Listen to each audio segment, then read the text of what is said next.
Bonjour, donc nous nous retrouvons aujourd'hui pour la suite des cours du cours qui accompagne le projet tutoré. Alors nous avions vu la dernière fois la partie sur la rédaction scientifique en ce qui concerne les conditions, le style, les différents types d'écrits scientifiques, les différentes parties d'un article primaire ou d'une thèse ou d'un mémoire. Et comment l'utilisation de la bibliographie, comment citer dans le texte une référence bibliographique, comment rédiger la référence au niveau de la liste bibliographique. Nous continuons donc sur une partie qui accompagne la rédaction scientifique, qui peut vous sembler un peu superficielle, mais qui est très importante parce qu'elle parle des règles orthographiques et de mise en forme dans la rédaction scientifique. C'est une partie qui va être rapide.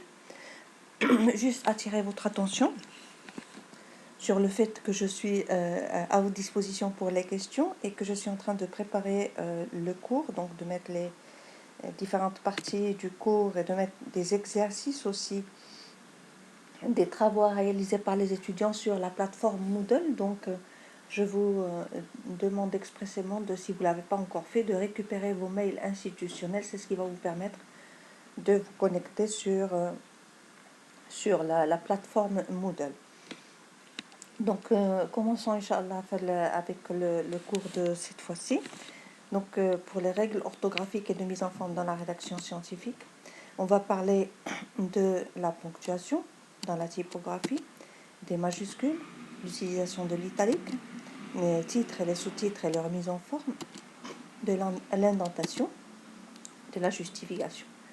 Et on commence avec la ponctuation. Alors, le point, quand vous l'utilisez, il doit être collé au mot qui le précède, avec un espace après, et puis le mot suivant doit commencer par une majuscule. L'espacement est très important, parce qu'il y en a certains qui mettent un espace après le mot, il ne le faut pas. Donc ici, en ce qui concerne la ponctuation, je vais vous dire donc l'utilisation de cet espace, quelles sont ses conditions, et l'utilisation de la majuscule. Suivant la virgule, elle est liée au mot qui la précède, et je vais sortir mon pointeur. Donc elle est liée au mot qui la précède, il n'y a pas d'espace et il n'y a pas de majuscule après. Pour les deux points de ce type, en français, les deux points sont précédés par un espace et suivis par un espace et il n'y a pas de majuscule. Par contre, dans la présentation anglo-saxonne, c'est-à-dire en anglais, les deux points sont collés au mot qui le précède. Donc il faut, en général, le Microsoft, l'Office est organisé en fonction de la langue d'origine de l'Office. Donc quand l'Office est en français, vous avez cette forme qui est automatique. Et quand l'Office est en anglais, c'est cette forme qui est automatique. En tout cas, si vous rédigez en français, préconisez ça et faites-le tout le temps. Si vous rédigez en anglais, faites ça et faites-le tout le temps. Mais en tout cas, il faut le faire de la même manière, que ce soit cette manière ou celle-là. Il faut le faire de la même manière sur tout le texte et ne pas changer de mise en forme. En ce qui concerne le point-virgule, c'est pareil que pour les deux points, espace avant et espace après dans la présentation latine. Donc pareil que pour les deux points, il faut le faire d'une manière uniforme dans tout le texte. Dans la présentation anglo-saxonne, il n'y a pas d'espace après le mot. Pour le point d'exclamation et le point d'interrogation, étant des points, ils sont suivis par une majuscule. Et dans l'écriture, pareil, soit on met un espace entre le point d'exclamation et le point d'interrogation et le mot qui le précède, soit on ne le met pas, mais de toute façon, il faut le faire d'une manière uniforme. Et dans tous les cas, le mot qui suit le point d'exclamation et le mot qui suit le point d'interrogation commence par une majuscule. le slash, c'est-à-dire ce signe, le slash, il n'y a pas d'espace avant, il n'y a pas d'espace après, les deux mots sont collés avec un slash entre les deux et il n'y a pas de majuscule. Attention, parce que là, il y a certains d'entre vous et certaines personnes qui mettent un espace, il ne le faut pas. Pour les parenthèses, les parenthèses à l'intérieur, le texte à l'intérieur de la parenthèse est directement collé à l'ouverture et à la fermeture. Il n'y a pas d'espace avant les mots entre la parenthèse d'ouverture et la phrase à l'intérieur, et la phrase et la fermeture. Donc après la parenthèse, appliquez les mêmes règles que pour les mots quand il s'agit d'une virgule, d'un point, etc. Donc après la parenthèse, si c'est une virgule ou si c'est un point, etc. Si il y a des parenthèses imbriquées, on utilise dans un premier temps les parenthèses, puis après les accolades. Ça, vous le savez depuis que vous avez commencé à étudier les mathématiques. En ce qui concerne les guillemets, il y a deux types de guillemets. Les guillemets qui ont cette forme, qu'on appelle les guillemets anglais, anglo-saxons, et les guillemets qui ont cette forme, qui sont appelés les guillemets français. Donc pour les guillemets anglais, on colle les guillemets aux mots, et dans les français, il y a un espace. Mais en tout cas, si on utilise cela, il faut les utiliser dans tout le texte. Si on utilise cela dans tout le texte, et la mise en forme de l'espace, pareil, dans tout le texte. Alors, le fait de taper sur les guillemets va faire apparaître soit ceux-là, soit ceux-là, en fonction, là encore, de l'origine de l'office que nous utilisons. En ce qui concerne le tiret, il vient entre deux mots et sans aucun espace, ni avant ni après. Donc, il est utilisé pour les mots composés, et on le met ou on ne le met pas selon les règles orthographiques. Donc il y a certains mots où on peut ne pas mettre de tiret, et d'autres mots où il faut mettre un tiret, mais de toute façon, si c'est généralement c'est des mots composés qu'on compose nous-mêmes, par exemple socio-économique, on peut l'écrire sans le tiret ou avec le tiret. D'accord? Et quand on ne sait pas s'il faut mettre un tiret ou pas, on le met. Dans le doute, on met le tiret et on l'écrit dans tout le texte de la même manière. Si on a choisi le tiret, il faut le mettre partout avec tiret, etc. Les points de suspension. Quand on met des points pour une liste, par exemple, on met ceci, cela, cela, et puis des points de suspension pour dire ça continue, c'est toujours 3 points, c'est pas 2 points, c'est pas 6 points. On ne met pas autant de points qu'on veut, on met toujours 3 points. D'accord? Et on les met uniquement s'il reste encore des choses à dire et qu'on émet de dire. Uniquement quand la citation est incomplète. On peut aussi utiliser le mot ETC, etc.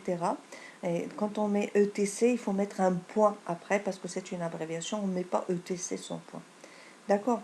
Donc, quand on cite une phrase et qu'on ne met pas toute la phrase, on met 3 points de suspension. Et quand on met une liste, on met virgule, espace ETC, point. En ce qui concerne l'utilisation des lettres majuscules, ou ce qu'on appelle les lettres capitales, on va les utiliser selon les règles orthographiques, c'est-à-dire en début de la phrase, en début d'un nom propre, en début d'un nom de genre, par exemple trypanosoma ou homo pour le homo sapiens, etc. Donc le début du nom du genre est toujours en majuscule. C'est une règle orthographique, une règle même, je dirais, scientifique. On va les utiliser aussi dans les sigles, le Haut Commissariat au Plan va émettre HCP, et on va quand on écrit Haut Commissariat au Plan en entier, il faut mettre les lettres, les initiales de tous les mots en majuscules. On peut aussi l'utiliser dans les titres et les sous-titres. C'est notre choix. Je peux décider d'écrire les titres d'ordre premier, c'est-à-dire les premiers titres, tout en majuscule. C'est un choix propre, je peux le faire. Pour les mois, pour les premières lettres des mois, disons janvier, février, en français, on les tolère. C'est-à-dire, on peut mettre, c'est considéré comme juste, quoique il ne faut pas. D'accord? Donc, janvier, février, etc. Les mois en français, normalement, ne portent pas de majuscule, mais si on le fait, ce n'est pas considéré comme une erreur. Aussi pour l'Est et l'Ouest, il faut le faire. Donc, parce que pour faire la différence entre l'Est et le verbe être à la troisième personne du singulier, il est, par exemple, EST, on va mettre une majuscule à Est. Mais en tout cas, qu'on mette les majuscules ou qu'on ne les mette pas, parce que c'est un choix, il faut juste le faire de manière uniforme dans tout le texte. Par contre, ça c'est dans le français. Par contre, en anglais, le nom des mois doivent absolument commencer par une majuscule. Et utiliser la majuscule dans toute autre chose que ça est une erreur. C'est une erreur. Donc, il n'y a que dans ces conditions que la majuscule est acceptée et considérée comme juste. Alors, pour les lettres italiques, penchées, comme ici, pour les lettres italiques, dans l'écrit scientifique, on réserve l'italique uniquement aux mots latins. Uniquement aux mots latins. D'accord? On va voir après les autres possibilités. Les mots latins, par exemple, ou les expressions latines, par exemple, in vivo, in vitro, in situ, in utero, in toto, a contrario, a fortiori, a priori, de visu, grosso modo, post-mortem, sensu stricto, sine qua non, vice-versa, etc. Donc, il y en a beaucoup plus.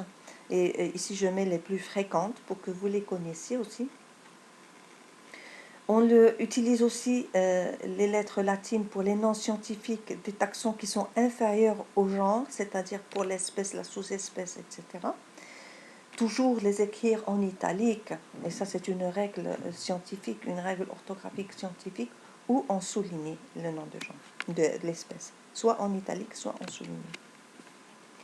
Attention, attention, quand on écrit en latin, il n'y a pas d'accent et il n'y a pas de tréma. D'accord? Donc, on ne va pas mettre d'accent sur, par exemple, sine qua non, sans laquelle on ne peut pas. Hein. Sine, ça se lit sine, mais il n'y a pas d'accent sur le on met aussi l'italique pour les mots étrangers qui ne sont pas courants, qui ne sont pas classiques. On va les écrire en italique. On peut l'utiliser aussi pour des sous-titres. Et il est utilisé aussi dans les références bibliographiques. Rappelez-vous, hein, par exemple, le titre d'un livre ou bien le nom d'une revue. Puis après, on l'utilise aussi pour l'écriture des types de chlorophylle. Quand on dit chlorophylle A, on écrit CHL petit a et tout en italique pour le nom des gènes, etc. Et c'est une règle, quand on met le nom d'un gène, par exemple, il faut absolument l'écrire en italique. Donc, pour ces règles-là, ça dépendra de votre thématique pour connaître ce qui va dans ce, etc. Vous référez aux références bibliographiques que vous avez pour voir comment ils les écrivent. En ce qui concerne les titres et les sous-titres, vous savez qu'un titre et un sous-titre portent un numéro. Donc, il faut privilégier, il faut utiliser la chose la plus conseillée, c'est d'utiliser la numérotation en chiffres arabes, c'est-à-dire 1, 2, 3, etc. Et en cascade, vous avez le premier niveau, c'est le 1 point le titre, le deuxième niveau, c'est 1.1, et quand vous en avez plusieurs, 1.1, 1.2 à l'intérieur de 1, ça permet de repérer de manière toujours très précise à quelle partie appartient chaque sous-titre. Plutôt que de mettre grand 1, grand A, petit a, etc., ça prête à confusion et on ne sait pas dans quel niveau nous sommes. Par exemple, 1, vous avez les X qui représentent les lettres, 1 point collé, espace, le titre. À l'intérieur du premier niveau du 1, nous avons le 1 point tout collé, espace. Deuxième titre, c'est le deuxième niveau. Troisième niveau, etc. premier niveau, deuxième niveau, troisième niveau, c'est-à-dire je peux reconnaître de manière très facile le niveau du titre et de 1, et je peux reconnaître de manière très facile dans quelle partie je suis, dans quel premier niveau je suis, dans quel deuxième niveau je suis, et puis à quel niveau du troisième je suis. L'espace qu'il y a avant le titre et après le titre doit être plus grand en dessus qu'en dessous. Donc l'espace en dessus du titre ou du sous-titre doit être supérieur à l'espace en dessous, tout simplement pour relier de manière visuelle, quand on regarde le texte à son titre. On peut contrôler cet espacement par le avant et le après du paragraphe. Je vous montrerai tout à l'heure en sortant. On ne met jamais de points ou de deux points à la fin du titre ou du sous-titre. On ne met pas de points. Vous avez l'habitude de mettre deux points, c'est faux, il ne faut pas le mettre. Il faut que je me rappelle d'aller là-dessus. Ou on va sortir tout de suite et y aller. Si vous permettez, je vais ouvrir un document Word pour vous montrer un peu comment on fait les intitulés. Je vous ai dit en cascade. Vous avez ici un document avec le premier niveau, un point, deuxième niveau, 1.1 espace, au revoir, deuxième niveau toujours, troisième niveau, 1.2, 1 puisque je suis dans le deuxième niveau, troisième niveau. Donc rien qu'en regardant, troisième, deuxième niveau, etc. Vous avez à l'intérieur des bases neurologiques, par exemple, les centres cérébraux, 1, 3, 1, 3, 1, etc. Quand je vous dis de travailler sur les espaces qu'il y a avant et après, l'espacement, vous pouvez le contrôler en allant sur paragraphe. Vous cliquez sur la petite flèche ici et cette icône apparaît. Et donc vous voyez que l'espacement avant est plus grand que l'espacement après. C'est de ça que je parlais. Donc avant plus grand que après. Donc je reviens sur mon diaporama.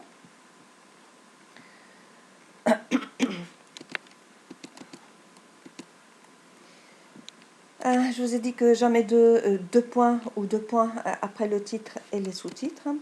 Et il faut utiliser la même mise en forme pour un même niveau de titre ou de sous-titre. C'est-à-dire niveau 1, toujours le même type de police, la même taille, le même style, le même espacement avant et après du paragraphe, etc. Et il vaut mieux utiliser style pour la création des sommaires. Je vais vous montrer là encore de quoi je parle. Quand je suis sur le texte, je rédige le texte, et puis quand je veux rédiger un titre, je vais écrire, je ne sais pas, 3 le niveau, base neurologique, et je vais lui donner une forme, n'importe quoi, hein. Je vais aller rapidement. Taoma, je vais donner une taille, je vais le mettre à un espacement précis, je vais le mettre en gras, je vais le souligner, je vais mettre ce que je veux, d'accord? Et je vais aller ici, c'est un niveau 2, aller ici ouvrir les styles et aller chercher le niveau 2 dans mes titres, le niveau 2, et je vais aller sur la petite icône et je vais mettre à jour le titre pour correspondre à la sélection. Je pense que c'est le titre, c'est pas le titre 2, ici c'est le titre 3.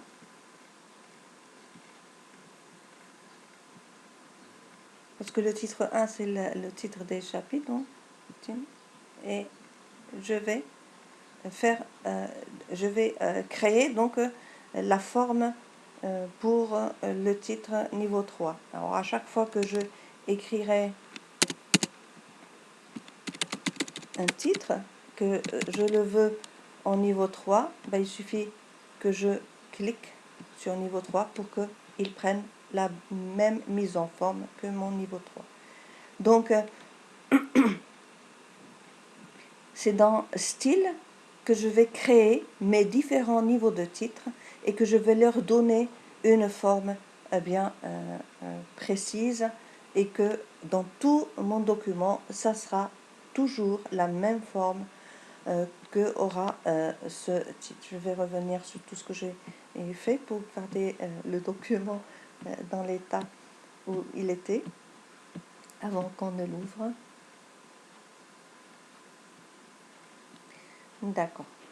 Donc rappelez-vous de ça, et le fait de le faire de cette manière en utilisant les styles va me permettre aussi de créer le sommaire. Je pourrais vous expliquer après si vous le demandez. Donc je peux vous faire une petite démonstration de comment on crée un sommaire sur un document.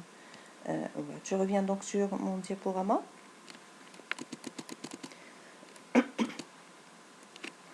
Donc utiliser, je répète, style pour la création.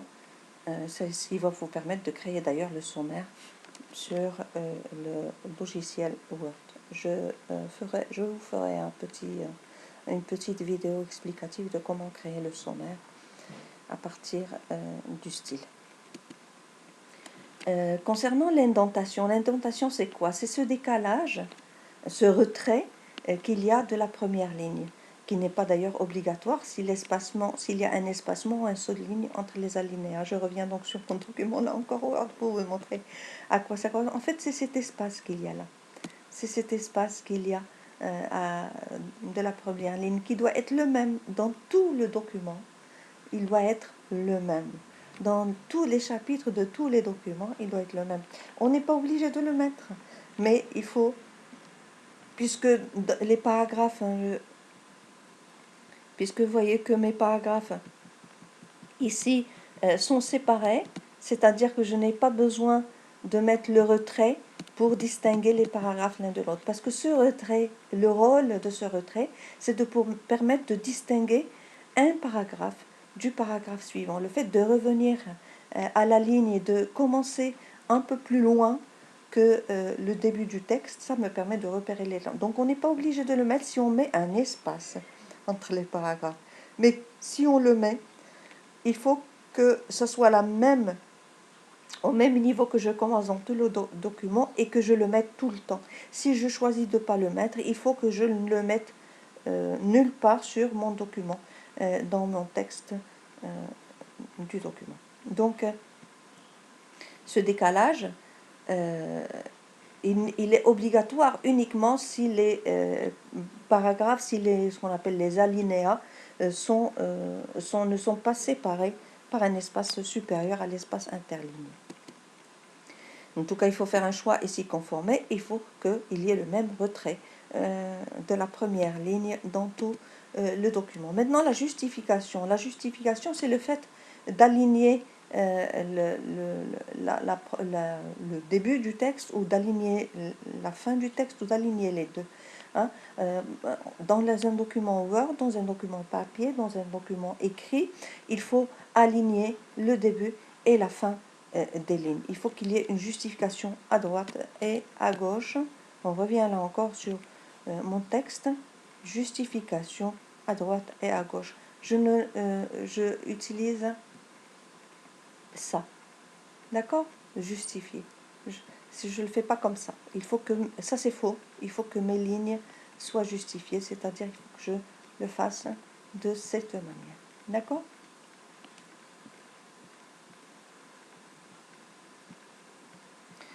Je reviens donc sur mon document. Je suis désolée là de partir et de revenir, mais je suis obligée de vous montrer. Donc, il faut aligner les débuts et fins des lignes, comme je viens de vous le montrer.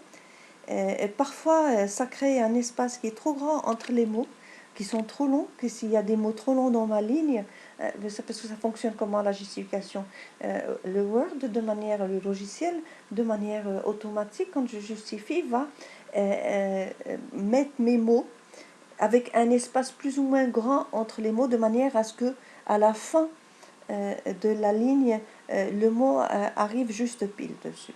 Donc s'il y a des mots trop longs, ben, il ne va pas y avoir assez d'espace pour les mettre et je vais avoir deux mots dans une ligne avec un espace trop grand entre les mots. Et dans ce cas-là, c'est pas du tout, ça fait pas du tout joli. Et donc à ce moment-là, on va utiliser les tirets conditionnels. Comment on utilise ces tirets conditionnels? C'est-à-dire que le logiciel, je vais programmer dans le Word qu'il crée un tiret si il y a telle condition. Donc c'est une création automatique d'un tiret. On va aller à ce moment-là dans le Word, au niveau de la mise en page. On va aller sur coupure du mot, des mots, on va aller sur automatique, on va aller sur option de coupure de mots et on va mettre coupure automatique et limiter le nombre de coupures consécutives à 1. C'est rarement utilisé, mais quand on en a besoin, je vais après vous faire une petite vidéo de démonstration de comment on fait pour les coupures automatiques. Donc ça, ce serait la deuxième vidéo démonstrative que je ferai. Je ferai une sur le style et le sommaire et une autre sur comment créer des coupures automatiques. On arrive sur l'orthographe. Alors, dans la partie orthographe, dans cette partie, je vais vous parler des erreurs les plus courantes qu'on peut faire en orthographe et auxquelles il faut faire attention, et aux règles orthographiques auxquelles il faut faire attention. Donc, première chose, c'est qu'il faut contrôler le texte. On en avait parlé dans la qualité de la rédaction scientifique et dans l'évaluation d'une ressource bibliographique, qu'une ressource bibliographique où il y aurait des fautes d'orthographe est une ressource qui n'est pas crédible. Pareil pour votre écrit, il doit ne pas y avoir d'erreur d'orthographe pour justement la rendre crédible, au moins de ce point de vue, que quand on l'évaluera, quand l'utilisateur l'évaluera, qu'il ne trouve pas de faute d'orthographe. Donc il faut contrôler son texte. Les erreurs les plus courantes, c'est de faire des confusions entre le ET, c'est le ET et le AND en anglais, hein, l'équivalent de AND ou de loi, pour ajouter, et le EST du verbe EST du verbe être. D'accord? Faites attention à ne pas mélanger. Le a, il a, du verbe avoir, avec le a, l'adverbe de lieu. Je vais à la maison, il a mangé. Je vais à la maison, il a mangé. Alors, pour la différence entre les deux ici et les deux là, il suffit de conjuguer au passé la phrase et de voir si on doit changer. De toute façon, mais là, c'est le sens en fait. C'est aussi le sens qui fait la différence. Le ou du choix et le ou, l'adverbe de lieu. Je vais acheter une pomme ou une orange et je vais là où je dois aller. Où as-tu mis? C'est avec l'accent. Le l'ordinateur du professeur, et c'est dû à le verbe devoir, dû avec accent circonflexe. Le gène du génome, et la gène, gêné. Donc l'accent est différent. L'accent grave pour le gène du génome et l'accent circonflexe pour la gène. Donc un certain nombre de mots comme ça qu'il faut contrôler et auxquels il faut faire vraiment attention. D'ailleurs, tout le monde peut faire des erreurs. Nous aussi, enseignants, parfois, faisons ce genre d'erreurs. Il faut faire attention, en tout cas, à ces erreurs et les contrôler. Il faut aussi faire attention, parce que la bibliographie qu'on utilise en sciences est une bibliographie qui, pour la plupart, les références sont en anglais. C'est des écrits qui sont en anglais, et quand on rédige, nous, en français, ben, nous avons tendance à confondre les deux langues. Sachez qu'il y a des mots qui se prononcent de la même manière, on a l'impression que c'est la même chose, mais en fait, ils ne s'écrivent pas de la même manière dans les deux langues. Je vais mettre ici quelques exemples. Par exemple, agressive en français s'écrit avec un seul G et deux S. En anglais, s'écrit avec deux G et un seul S. aggressive et agressive ne s'écrivent pas de la même manière. Un seul G, deux S. Deux G, un seul S. L'oxydation en français avec Y, oxidation en anglais avec I. La persistance avec A, persistence avec E, etc. Donc il y a un certain nombre de mots comme ça d'anglais qui ne s'écrivent pas du tout de la même manière que le français. Faites attention à ne pas confondre, puisque vous aurez dans vos références cette écriture, vous risquez de confondre les deux. Vérifiez l'écriture d'un mot avant de l'utiliser. Alors, quelques erreurs courantes qui sont dans ma liste en gras, qu'il faut absolument éviter. Par exemple, davantage. Davantage, il y a certaines personnes qui couramment on fait l'erreur de l'écrire avec des apostrophes avantage. Ce n'est pas comme ça que ça s'écrit en un seul mot, davantage. Avoir affaire à quelque chose, on ne l'écrit pas avoir à faire, on écrit avoir à faire, l'affaire, avoir affaire à. Parmi ne s'écrit pas avec S, souvent on l'écrit avec S, c'est faux, ça s'écrit sans S. Au dépend de, souvent on l'écrit avec un D, en référence avec le verbe dépendre, ce n'est pas le cas, ça s'écrit sans D.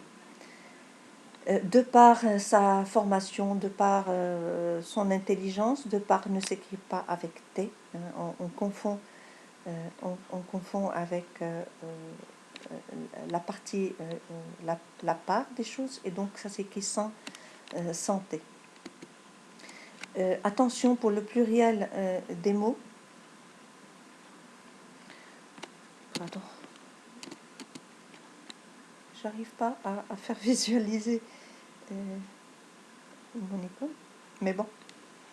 Le pluriel des mots étrangers qui sont déjà intégrés dans le français, on dit qu'ils sont naturalisés français, c'est-à-dire qu'ils ont intégré le dictionnaire français, vont être conjugués selon les règles du français. Un scénario, des scénarios, parce qu'un scénario est à la base est un mot qui provient du latin, qui s'écrit scénario sans accent.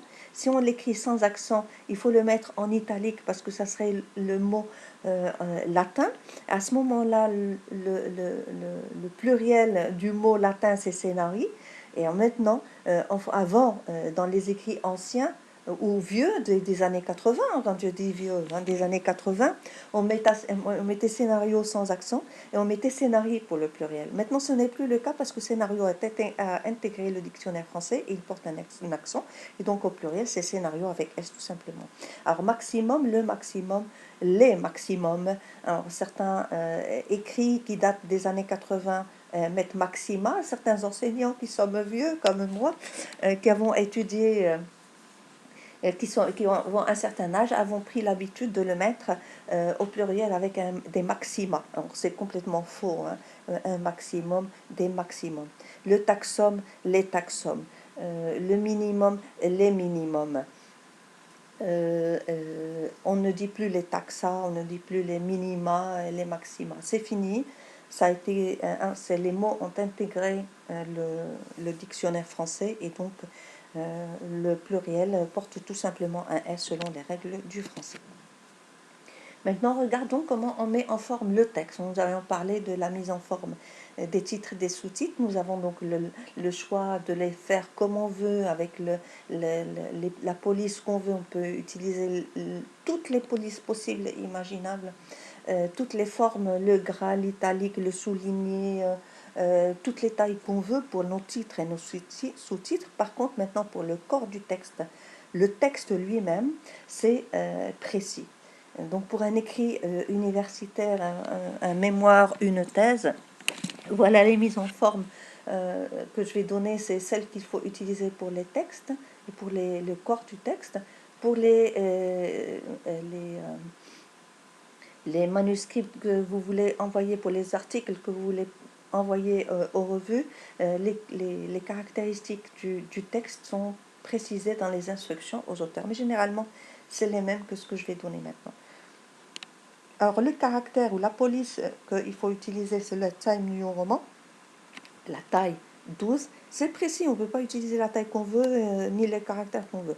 Donc le Time New Roman, le 12, avec une interligne de 1,5, un espacement paragraphe de avant 0, après 6 ou 10, un retrait de la première ligne quand on utilise un retrait de 1,25, et le texte doit être justifié des deux côtés. Donc ici s'arrête cette présentation.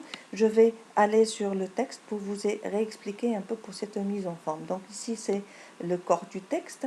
Allez là, préciser, première ligne 1,25, justifier avant, parce que ça c'est la première, d'accord, parce que c'est le premier paragraphe. On va aller sur ce paragraphe, pardon, excusez-moi. Donc le avant, le après, le 1,5.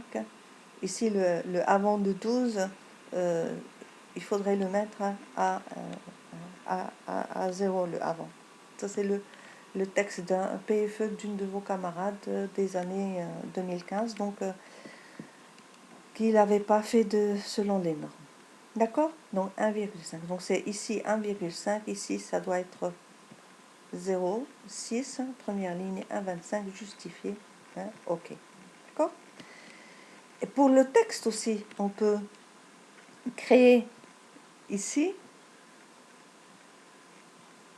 pour le corps du texte, ce qu'on va mettre normal par exemple, pour le corps du texte, on peut mettre une mise en forme et la choisir. Juste en passant ici, je vous fais revoir ici les références bibliographiques, donc le et all en italique. On va en regarder quelques-unes, entre parenthèses. Là, donc Fellous and Suri, ces deux auteurs, l'année. Plusieurs références, l'une après l'autre selon l'ordre chronologique.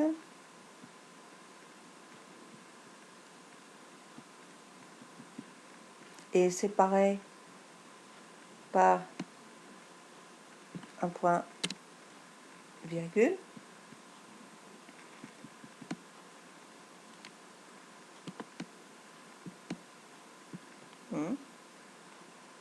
D'accord? Italique.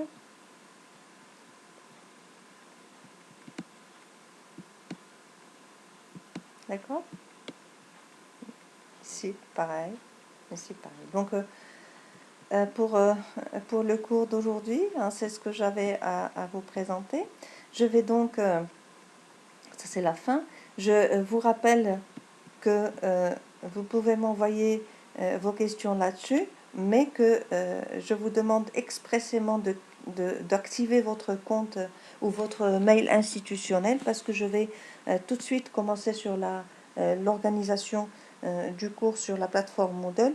Allez aussi sur les vidéos d'explication aux étudiants de l'utilisation de Moodle. Si vous n'avez pas, vous ne les avez pas trouvés, je vais envoyer un lien à votre camarade Ahlem pour qu'elle vous le passe, pour que vous voyez comment accéder à la plateforme Moodle et comment l'utiliser. Je vais mettre sur la plateforme Moodle, donc j'ai essayé de mettre les vidéos. Je ne sais pas si je peux mettre les vidéos des cours, mais je vais au moins mettre les diaporamas, mais je vais aussi et surtout mettre les petits tutos dont je viens de parler pour le style, pour etc., pour l'utilisation du Word. Mais surtout, je vais mettre des exercices, des petits quiz, des questions, des travaux que vous devez réaliser. Ces travaux sont obligatoires, c'est-à-dire que je vais évaluer le fait que vous les ayez faits ou pas faits, mais c'est aussi des travaux qui sont faits pour vous montrer le niveau de votre contrôle. Donc je ne vais pas utiliser les notes que vous obtenez, parce que vous allez pouvoir faire et refaire autant de fois l'exercice pour vous améliorer, pour savoir comment faire. Donc à ce niveau-là, il faut les refaire autant de fois que nécessaire jusqu'à ce que vous ayez tout juste. ce que je vais contrôler, moi, par contre, et ce dont je vais tenir compte, c'est le fait que vous les ayez faits ou pas faits, qui va faire en sorte que je vais noter donc le fait que vous ayez travaillé ces exercices ou pas, et euh, pas le résultat de l'exercice. Je ne sais pas si je me fais comprendre.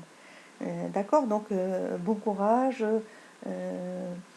bonne continuation, beaucoup de courage pour le confinement. Faites attention à vous-même et à très bientôt. Je dirai à Harlem quand est-ce que vous pourrez accéder au cours. Merci pour votre attention et à très bientôt. Au revoir.